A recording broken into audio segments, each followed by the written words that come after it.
Jeepney driver Jolito Salino dreads going to a gas station to fill up his tank for fear of having to shell out more for fuel. Diesel prices are going up by 1 peso and 50 centavos per liter as the last tranche of fuel excise tax hikes under the tax reform law takes effect starting January 1st. The law will also raise the prices of gasoline and kerosene by 1 peso per liter and liquefied petroleum gas by 1 peso per kilogram. Yung kikitain namin mababawasan doon sa taas ng diesel.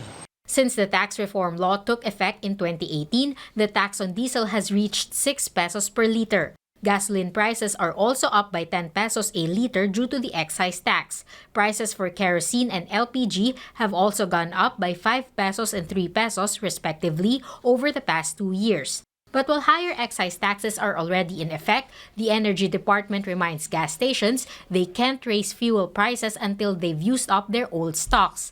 Energy Undersecretary Wimpy Fentabella warns sanctions await gas stations that hike pump prices even if their existing stocks are not yet sold out. It's not just administrative penalties from the Department of Energy tulad ng pagpapasara ng gasoline station, but also PIR will go after them for violation of tax laws, and the DOJ can go after them for a stata or a criminal case.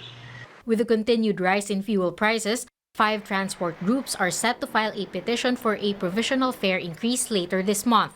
The groups ACTO, Pasang Mazda, FEDRODAP, LTAP, and ALTODAP want the minimum fare increased from 9 pesos to 11 pesos. They say the government's 20,000 peso fuel subsidy for jeepney drivers is no longer enough for them to cope with the high fuel prices.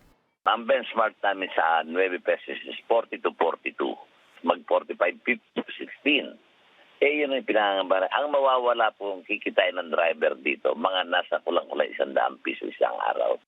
While militant labor groups understand jeepney drivers' call for higher fares, they say this will hurt minimum wage earners. They urge the government to repeal the tax reform law for the benefit of both drivers and workers. Maghihigpit ng sintron ulit yung ating mga manggagawa para lamang mapagkasya nila yung kailang pangailangan sa araw-araw. Kinakailangang maglunsad ng sama-samang pagkilos.